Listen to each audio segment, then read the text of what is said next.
ಬೇಗ ಬೇಗ ಬನ್ನಿರಿ ಎಲ್ಲ, ತಡ ಮಾಡಬೇಡಿ ನೀವೆಲ್ಲ. ಹೊತ್ತು ಹೋಗುತ್ತದ ಮೃತ್ಯು ಕರೆಯುತ್ತದ,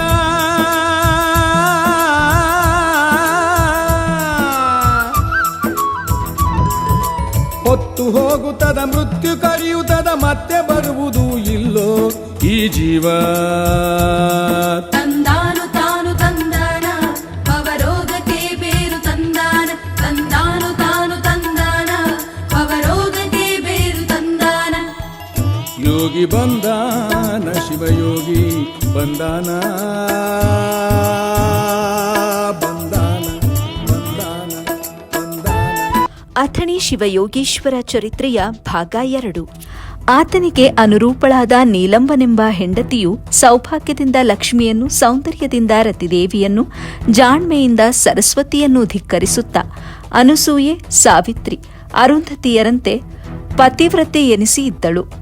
ಸಮದೃಷ್ಟಿಯುಳ್ಳವನಿಗೆ ಸತಿಯಾದ ನೀಲಮ್ಮನಿಗೆ, ವಿಷಮ ದೃಷ್ಟಿಯುಳ್ಳವನಿಗೆ ಸತಿಯಾದ ಪಾರ್ವತಿಯೂ ಸರಿಯೇ. ಹೂಗಣ್ಣನ ಸತಿಯಾದ ಲಕ್ಷ್ಮಿಯೂ ಸಾಟಿಯೇ. ಚತುರಮತಿಯಾದವನಿಗೆ ಸತಿಯಾದ ನೀಲಮ್ಮನಿಗೆ, ಜಡಜ ಸಂಭವನ ಸತಿಯಾದ ಸರಸ್ವತಿಯು ಸಮಾನೆಯೇ. ಸಾಂಗನಾದವನ ಸತಿಯಾದ ನೀಲಮ್ಮನಿಗೆ, ಅನಂಗನಿಗೆ ಸತಿಯಾದ ರತಿದೇವಿಯು ಎಣೆಯೇ.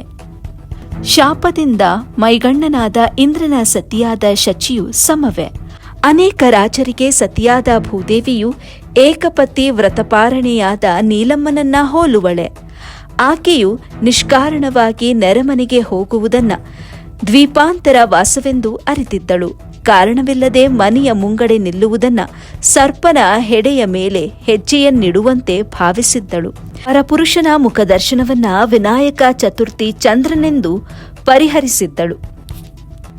ಪಾಕೋಪಕರಣಗಳನ್ನು, ಪೂಜೋಪಕರಣಗಳನ್ನು ದೀಪಿಸುವಂತೆ ಬೆಳಗುತ್ತಿದ್ದಳು.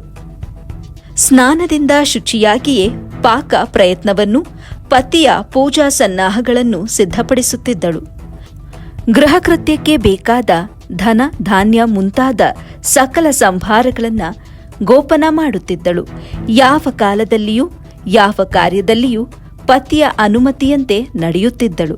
ಬಂದ ಅತಿಥಿ ಗುರುಚರರನ್ನ ಸಂಭಾವಿಸಿ ಸತ್ಕರಿಸುತ್ತಿದ್ದಳು. ಮಲಗಿದರೆ ಮೇಲಕ್ಕೇಳದಂತಹ ಮಡದಿ ಇರಬೇಕೆಂಬ ಚತುರೋಕ್ತಿಯಂತೆ ಮನೆ ಕೆಲಸಗಳನ್ನೆಲ್ಲ ಮಾಡಿ ಮುಗಿಸಿಯೇ ಪತಿಯ ಏಕಾಂತ ಮಂದಿರದಲ್ಲಿ ಮಲಗುವಳಲ್ಲದೆ, ಮಲಗಿದ ಬಳಿಕ ಮರೆತುದನ್ನ ಮರಳಿ ಮಾಡಲು ತಡಬಡಿಸಳು. ಯಾವಾಗಲೂ ಪತಿಗೆ ಹಿತವನ್ನೇ ಬಯಸುವಳು. ಸುಗಣಗಳೇ ತನಗೆ ನಿಜವಾದ ಆಭರಣಗಳೆಂದು ಅರಿತು ಇರುವುದರಿಂದ ದೊರೆತಿರುವುದರಲ್ಲಿಯೇ ತೃಪ್ತಿ ಪಡುವ ಪತಿಯನ್ನ ವಸ್ತ್ರ ಆಭರಣಗಳಿಗಾಗಿ ನಿರ್ಬಂಧಪಡಿಸಳು. ಈ ರೀತಿಯುಳ್ಳ ಸತಿ ಇದ್ದರೆ ಸಂಸಾರವು ಅತಿ ಸಸಾರ, ಅಂದರೆ ಅತಿ ಸುಖವುಳ್ಳದ್ದು. ಇಲ್ಲದಿದ್ದರೆ ಅತಿಸಾರವೆಂಬ ರೋಗದಂತಾಗುವುದು. ಈ ನೀಲಮ್ಮನಲ್ಲಿ ಕಾಲಕ್ರಮದಿಂದ 2 ಗಂಡು ಮಕ್ಕಳು ಹುಟ್ಟಿದ್ರು. ತಂದೆ ತಾಯಿಗಳು ಅವರ ಬಾಲಲೀಲಾ ವಿನೋದಗಳಿಂದ ತಣಿಯದೆ ಸುಖದಲ್ಲಿರುವಾಗ ತಂದೆಯು ಮಕ್ಕಳ ಲಕ್ಷಣಗಳನ್ನು ಜ್ಯೋತಿಷ ಸಾಮುದ್ರಿಕಾದಿಗಳಿಂದ ಪರೀಕ್ಷಿಸಿ ಇವರು ಲೌಕಿಕ ಕುಶಲರು, ಭೋಗಿಗಳೂ ಆಗಿ ಬಾಳುವರಲ್ಲದೆ ಕುಲಕೋಟಿಯನ್ನ ಸಮುದ್ಧರಿಸುವ ಯೋಗಿಗಳಾಗಬಲ್ಲರು. ಶಿವಯೋಗಿಯಾದ ಮಗನು ಯಾವ ವಂಶದಲ್ಲಿ ಹುಟ್ಟುವನು ಆ ವಂಶವು ಪವಿತ್ರವಾಗುವುದು. ಹಡೆದವರು ಮುಕ್ತರಾಗುವರು.